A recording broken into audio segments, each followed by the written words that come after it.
Les États-Unis, le Nigeria, le Royaume-Uni, l'Afrique du Sud, tous ces grands pays que je viens de citer sont parmi les leaders de leur territoire, sont parmi les leaders de leur continent.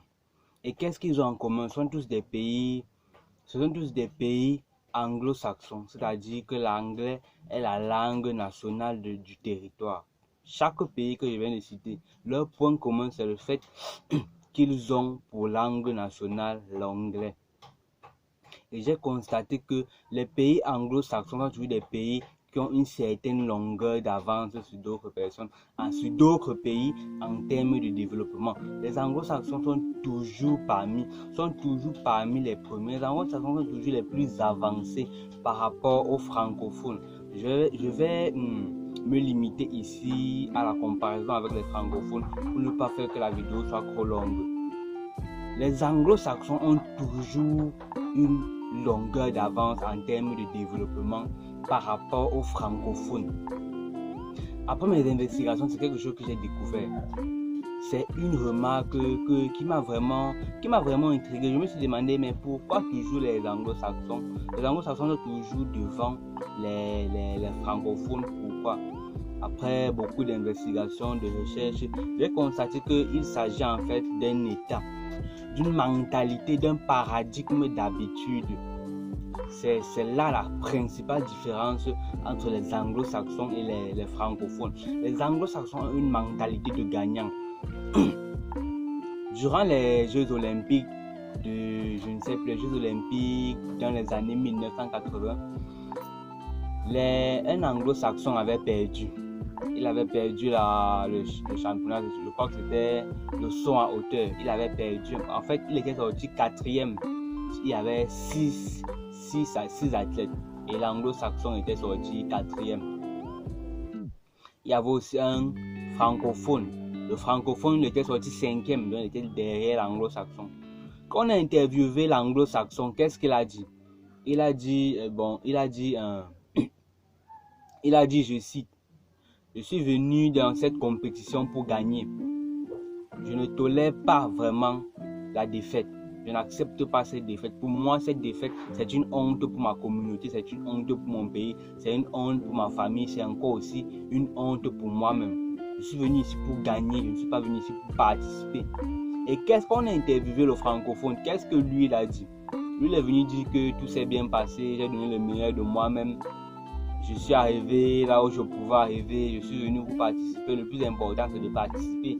À cet instant, je pense que vous voyez déjà la nuance.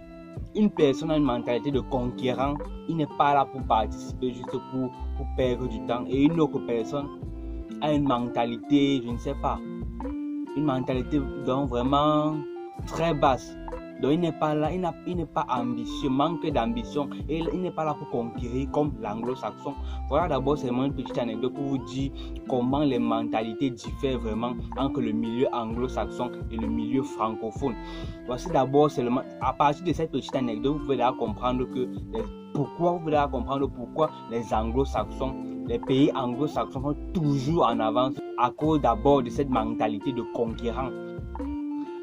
Hormis cette mentalité de conquérant, les anglo-saxons ont encore une autre attitude qui est la facilité à se mettre ensemble.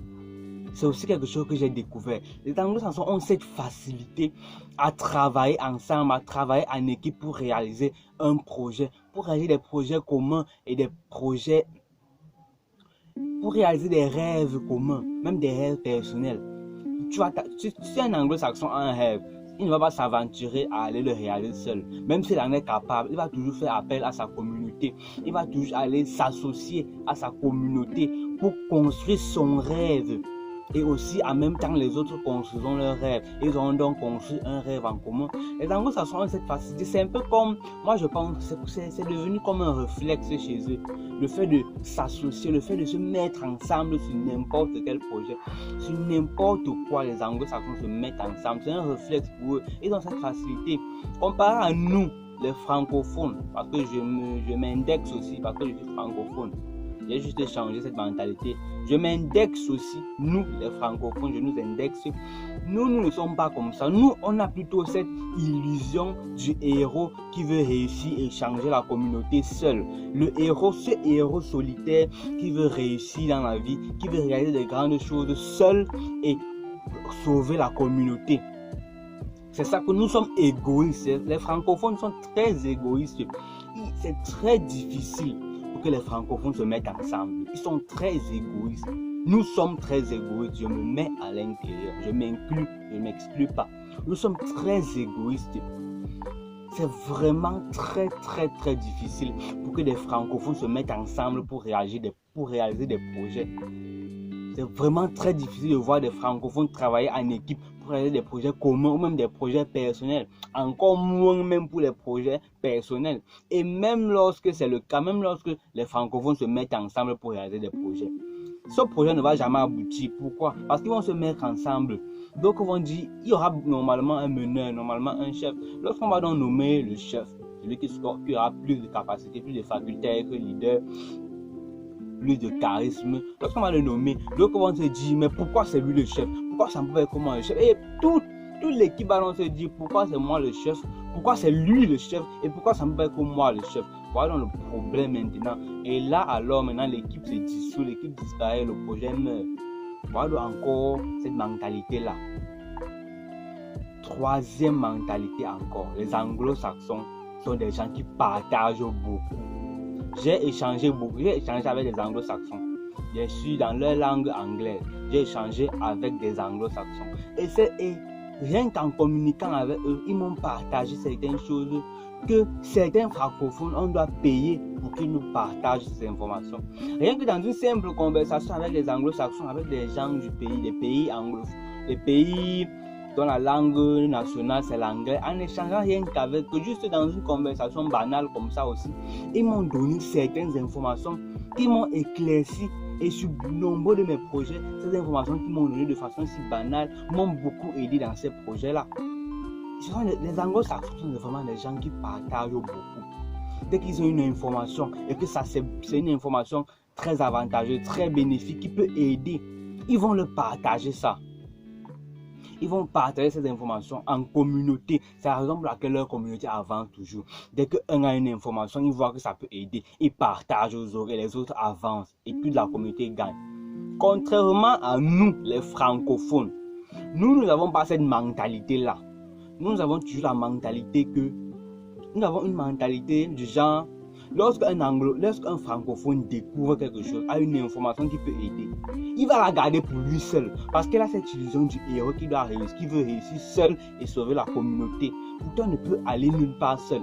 Lorsqu'un francophone va découvrir une information, il va avoir une information, soit il va vendre ça à ses frères francophones, à sa communauté, soit il va garder ça de façon égoïste pour lui seul. Parce qu'il mesure bien la valeur de l'information qu'il a. Il va garder ça pour lui seul. Même vendre, il ne va même pas vendre. Il va garder ça pour lui seul pour que ça lui soit profitable de façon égoïste. Il ne va pas vouloir partager. C'est aussi un de nos problèmes. Ce que nous, on n'a pas. Le partage. Pas seulement dans les trucs matériels. Le partage, même le partage d'informations.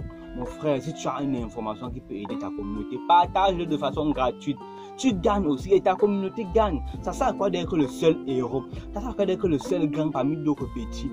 Sachez que si vous êtes une lumière qui brille dans l'obscurité totale, vous allez vous éteindre. C'est la raison pour laquelle vous ne pouvez pas avancer seul. Si vous êtes un riche dans une communauté de pauvres, vous allez disparaître. Ça veut dire que vous êtes en danger. Si vous êtes un riche dans une communauté de pauvres, vous êtes en danger.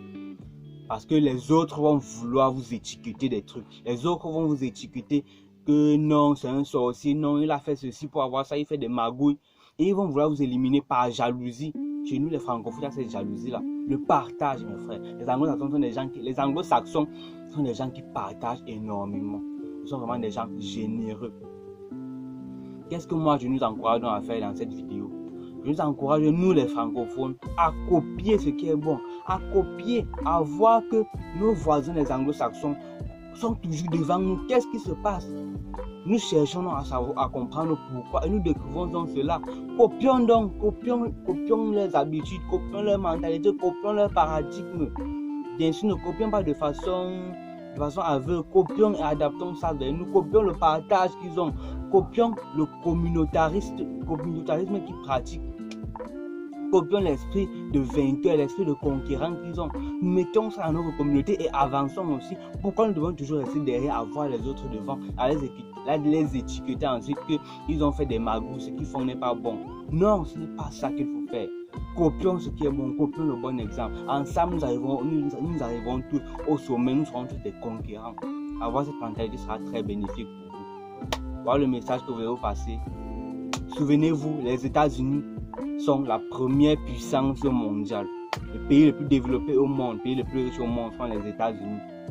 Les États-Unis, c'est 52 pays, 52 États qui se sont mis ensemble, pas 2, pas 3, pas 10, pas 20, 52 États se sont mis ensemble pour fonder le pays qu'on appelle les États-Unis, le pays que presque toute la population mondiale rêve d'y aller. Ce pays-là, c'est 52 États qui se sont mis ensemble pour le réaliser.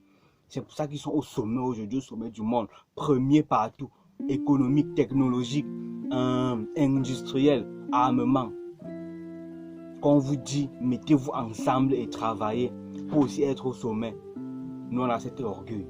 Changeons nos mentalités, changeons nos paradigmes, changeons cette mentalité de perdant que nous avons. Le message que vous voulez vous passer, big up.